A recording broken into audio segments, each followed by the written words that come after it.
Greetings, welcome, and salutations everyone. Good Sir Knights here with a vlog update. Haven't been updating a lot recently. College has been busy. We've got, another final paper coming up, and final paper, a brief, and then another paper. So all those things are going on this week. Operation Okinawa 3.0. It went last weekend, and there was rain, so they canceled it, so it went again this weekend. And they changed a bunch of rules. Anyway, there's so much stuff is happening. It's ridiculous. Just today. Let me just cover today for you as to what happened. So this morning, RedBeard hits me up and he's like, hey, I need to go, Air Force Special Forces. I need to get all this training in to get it done. So I'm like, yeah, training sounds good. So we did some training last weekend, or last week, but this week we decided to go swimming. He wants to go 500 meters. So like 10 laps back and forth all together, and I'm a terrible swimmer. I do like survival don't drown swimming, so it takes about half an hour. He needs to, and our goal is to get that cut down to like 10 minutes, so a bit of technique work is gonna have to go into there. We do all that, and that's just this morning, so get a nice good exercise in. Okay, cool, fun. Go get some sushi, hang out for a bit, then I get home. I'm like, oh, I've got college classes today, so like 4:30 is coming up. I've got classes going ready, so I head out, I get to my normal scooter parking spot, I'm walking in, getting up to my class, and I spot a black bulletproof vest. I'm like, oh, that's weird. You guys are going up little stairs over the pass on 58 outside of Foster. And on the back of the vest, I noticed some white lettering. It says police. I'm like, there's like 4 of them walking up there. Wonder what's going on. So I'm going the same way, just shortly behind them. So I get up there. There's 4 officers in a little group fashion, a little square fashion around this one dude, and one of them's got the back of his belt, so I'm like, yeah, he's probably cuffed up in the front. And there's one walking, scouting ahead, and there's just a ton of police cars right outside the gate. I'm like, okay, he did something, and presumably ran. So there was not just like a bunch of JPs there with several squad cars, there was also some military police, and I don't even know what happened, but it was stuff. It'll probably be in the news. Maybe. I mean, it was a Japanese, like middle-aged, later uncle-age Jisan who got, sort of looking for detained, so I don't know. He did something, and I was about to start asking questions because, it was happening at the time. And I'm pretty sure they wanted to deal with him, not a bunch of people like, hey, what's going on? But there was, like, at the stoplight, there's a lot of people coming off the base in Y place, and they're just like, huh, wonder what that guy did. He's going to jail. There's, oh, the light screen. So that held up traffic, and it was, yeah. It wasn't just like normal police, bulletproof vest, and, gun. You don't see a lot of JPs carrying guns, so having, like, a bunch of people carrying guns to detain a guy. Yeah, so that's just that. Then I found out class was canceled anyway, so I started heading home, and there's just the entire trip home, there was just police everywhere. Sirens going for whatever reason, I don't know. Something about today. Presumably, I don't know. I'm not even gonna contemplate what happened. But yeah, lots of police things going on today. So anyway, that whole story aside, class got canceled, so yeah, I get to make a vlog at least. But I got a bunch of footage. So all that needs to just get put together. I have notes scattered just everywhere. Oh, at this time, I need to grayscale this, and me. I've got to get these papers done. Papers are going to be priority, because if I fail classes, I don't get money. Then, bleh. So I get all that done, and next week, it's just finals. So from Tuesday on, from next week, I'm free. I can make as many videos as I want. So, that's fun. Let's see. I have a bunch of notes here, because I need to remember these things, because stuff and training, college work. Let's see, what else was there? Oh, yeah, so the YouTube channel. Actually, to be honest, I was never expecting to get over like 5 subscribers, and we are at like 79 right now, on the dot. So, I'm feeling kind of lazy, because all last week I wasn't able to make a video, because college work, and then back and forth between the Operation Okinawa thing. Actually, there's good deals of it. You can actually find it on the news. Well, not the news per se. Supposedly it's going up on the news from what I've heard. But it's, we're in one quick shooting art blog article that's run by Japan. They did that weird face pixelating thing for I don't know, no reason, because it looks cool and they do it with real military stuff, I guess. But yeah, that's pretty gnarly. So in there, little picture, pixelated face, like yeah. So outside of that, there was some footage Rio took. He actually, I'm pretty sure he lost a fingernail, not finger. Whew, that'd be intense. He lost a fingernail yesterday because they were saying, or not yesterday, Saturday, because they were setting up all their tents and stuff, and apparently something went. And yeah, so he got his finger nice and bandaged up by RedBeard. So that was fun. He still played, surprisingly. He wasn't I don't know. I mean, what was his left finger? I want to say, yeah, his trigger finger was fine, but that must have been interesting. His fingernail is apparently ready to pop off and everything. So yeah. Also, ooh, that reminds me. Sacom Works is a patch shop run by this cool Japanese guy, Takamine. He's always at the airsoft events, so Takamine is pretty cool, and he gave me directions to his shop so I can get a patch made for the YouTube channel and put it, I don't know, helmet, or I'll probably throw it on my vest, in all honesty, but he can make a patch, so I've got to get all my stuff together and make sure that he can get it within the confines of the limitations of his machinery, because they have specific amounts of how thin they can go, so you can't put like tiny little crazy designs on the outside and expect it to come out too clearly, because you know it's thread and you can only get thread so thin. But I digress. So anyway, me and the wife were out on Monday and we actually were able to find his shop down in Naha, not too far down from Akamine Station. So he was out there, and we found him, and he had all of his sniper rifles and sniper gear, because he's big on the whole sniping thing. He had his mesh suit in the corner. He had just a ton of patches he made, and me, him, and the wife all talked, and he had actually a Squid Girl figure, which I thought was pretty cool. But next to that, he had a Zaku bust. So two things I think is absolutely awesome already in his store. So it was fun. I was talking to him, going over a bunch of stuff, but then we were having a lot of fun, and we almost lost track of time. He's like, "Oh, yeah, I've got a bunch of stuff I still have yet to do. I'm pretty busy." I'm like, dude, I'll hit you up via Facebook, because he found me on Facebook that same day. So he found me up on Facebook. So he's like, "Yeah, just send me the designs and everything via Facebook, and we'll work it out." So, bam, gonna try to get that done in the near future. So I'd like to have like the official patch made for all the stuff I want to do, and then have a smaller, more of a gift patch, I guess you would call it, for anyone who, I don't know, is just cool and displays exemplary chivalry on the battlefield, and you're like, "Hey, you're a cool guy. Have my honor patch." I don't know, I think it'd be cool. It'd be fun, I think. I wouldn't be opposed to getting cool patches. I mean, the one patch I got, the little maid chick, was actually from Sacom Works. It was a gift because I got him a bunch of whiskey, and we all got terribly drunk that one night because it was raining. I'm like, because it was the first weekend, I'm like, this rain is not going to clear up. It'll be raining for a while.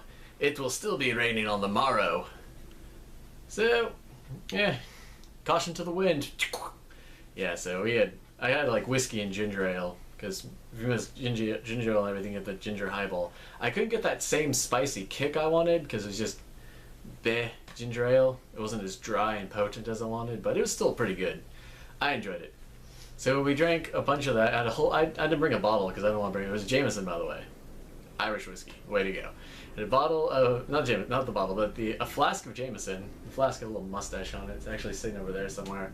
I'd show you guys, but then I had to get up, and man, so I had that flask and a bunch of ginger. We mixed it all together in cups. They had a pot of sausages and stuff, so we had a bunch of good drinks, and they gave me a free patch. I was like, kick ass. So I put it, bam, right on my chest. Wore it with pride. It's good. So he was cool. He had his little Xeon decal and everything on his car. So cool guy. So if you need to get patches made, I'd recommend him. But other than the fact that he's in Okinawa and predominantly speaks Japanese, I could probably translate some work for him if he was interested. But fun stuff I like to do. Speaking of, he also works on the the Fudenma cleaning detail for when all the protesters are out there doing the protest thing and trashing the gate, throwing beer cans and whatnot. He'll actually show up afterwards with a bunch of the other Okinawans who don't buy into the bull honky and shenanigans of the ones who are protesting.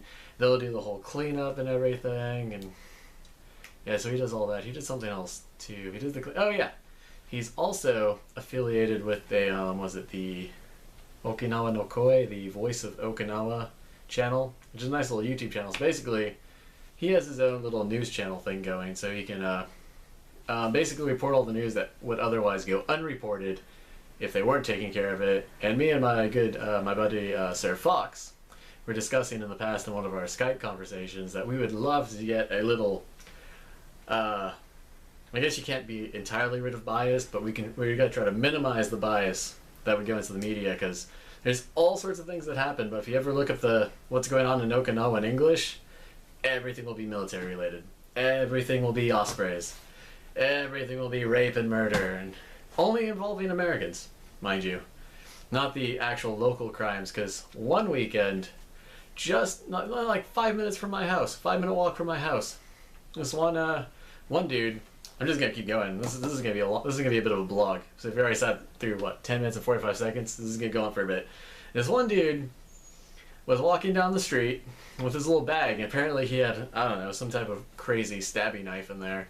He was going down there and he was high on something. It wasn't weed. I will tell you that much. It was not marijuana. He had like one of the super THC spice, or I don't know, some hallucinogenics. He did some bad mushrooms. He licked the wrong frogs, whatever. Moral of the story is he's walking down there and there's a dude on a scooter. From what I got from the police report, there's a dude on a scooter. Because I heard the sirens earlier. They did like some Okinawa-wide like disaster drill, and then there were sirens. I'm like, yeah, it must be one heck of a drill they're doing. But no, the sirens were for the guy on the scooter, the G-Son. G-Son was there at the red light, short distance from my house, probably smoking a cigarette, because, you know, that's pretty much what they do. Out there, I was minding his own business. Dude walks by, spots him. I don't know, maybe he saw like some dragon or something. He's like, it's right in the throat. Not the least pleasant thing you could think of. Stabs the dude in the throat. And they showed it on the news too, same day. Like later that day, they're like, well, not the stabbing part, but like the aftermath. There was a scooter knocked over the side of the road, and you could just see where the blood went. It's like, ooh. Apparently, one of my wife's friends was actually in the area too and saw this go down. She was like, this is where PTSD comes from. So, you know, yeah, fun times. Tried to look that up in the news. Tried to look it up today even. Be like, dude murdered in Okinawa on scooter. Nothing. You will get nothing. So only on the Japanese news. So one of those things me and Fox were talking about getting on the news, but he's Sakam, Takamine, all the people on that one channel are yeah, they're doing their best to basically get a more honest news thing going, and doing it via YouTube. So not a bad idea. I mean, YouTube is probably the way to go, because you don't have to worry about all the broadcasting and news things. And it's still one of those things that you can do enough in your free time that you don't have to make it a career and rely on it entirely for funds. Oh boy. So, he got stabbed, dude gets arrested outside the gate, and pretty much none of these things are going to make it to American news. Hell, some of them will probably even be hard to just find in Japanese news for whatever reason, so... yeah, crazy stuff as of late, just... yeah, Sakam was pretty cool. There was all sorts of things. We actually had a pretty good run the first day. The first part of the Operation Okinawa, the first weekend. Actually got a lot of really good footage. I got to run around with my little MP7. I like short burst. Short burst, my favorite. Especially, it's airsoft. You don't get the same amount of accuracy you get with a real firearm. So to kind of compensate for that, you kind of accept the fact that your accuracy is never going to be at the level you want it to with the wind interference. So quick little 3 to 6 round burst. Do the damage you need and generally hit people. So the first weekend we did that, and it went over amazing. We mopped the field, basically. It was a good time. It was a good time. Oh yeah, this last weekend we went, I didn't do so much of the whole tent setup. We were only going to stay for the Saturday for whatever, all those reasons and whatnot. And most of us I was still tired from the last weekend. I was like, so I'll do Saturday and we'll just go out. Saturday for the second week, it's a bit different. How would I put it? I guess professionally, because I've been going over the footage, both mine and RedBeard's, and yeah. So to put it cleanly, we'll say that there were several individuals who really didn't want to lose. And if you read into that a bit, you probably know what I'm saying. They really didn't want to lose.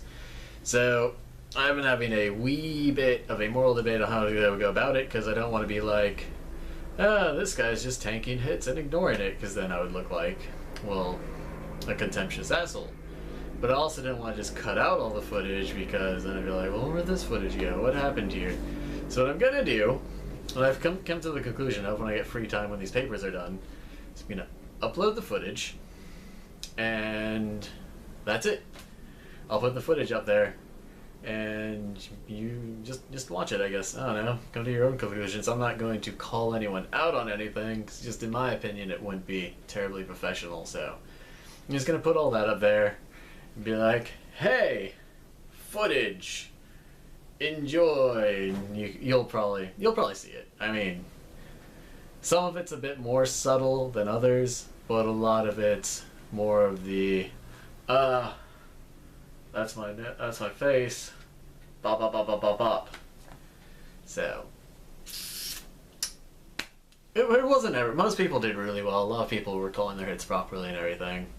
I actually looked through it, and a few of the things that I thought hit me from the side were actually ricochets, and so I don't like, I don't know, unless I see it bouncing off the wall and into me and being like, those are ricochets, and I'll generally, I don't want to have any sort of integrity issue whatsoever.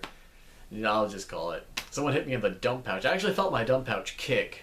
I couldn't even really see the guy, but I felt that one BB hit it, and I felt it going the opposite way. I'm like, oh, I'll call it, just to be safe. And I'll call a hit and just take my leave. The one time I called a hit, and I was walking off the field, and then I still got lit up by like 3 dudes, just all over the back for no reason. Yeah, so it was fun. Not really too much you can do about it on the more professional level. So what I've basically just been trying to do is if I'm shooting someone, and they don't say anything, shoot a bit more. There's always that possibility you're missing. You never know. The wind could have knocked it out of the way, or I don't know, a drop of rain, or a fly. Anything could have happened. And you can only know so much. You can only get such great feedback on your camera. So, just shoot a bit more, and shoot a bit more. And if they shoot you back and you get hit, and your integrity, keep your integrity out of question. Don't let anything compromise that. So, did that, and I mean, you'll still get frustrated. It's impossible to be like, I'm not gonna get frustrated. And if they do whatever, it'll get in the back of your mind. So, I don't know. This has been working for me. If anyone's encountering similar problems, what you can do is you can it really comes down to changing your mentality. You go from less of a, we have to win, I don't care. If they're cheating, then we'll just do the same. No, you can't do it. What you need to do is just really focus on the fact that you're there for the love of the game and hanging out with the people who do play fairly. Because there's a bunch of people who are going to play completely fairly, as long as you're like, I get to hang out with these guys, and we're going to have a good time, and nothing's going to get in the way of that, you'll be fine. I mean, you could get shot practically every match and not get a single kill, and if you're there for the people, and the fun, and the joy of the sport, that's not as big of an issue. You're like, you could just be getting wrecked the whole time, and be like, I'm here with these guys, go hang out, talk with them a bit, play with different guns. Actually, thinking of guns and stuff, RedBeard, I actually need to get spotted a bit of cash, because it's not that he didn't have the money, he just didn't have it on him to pay the guy to fix his gun. So I hooked him up, and he gave me the option of either getting my money back or getting a pair of sword-ins. Now, those of you who are wondering what these do, basically, they're a pair of headphones.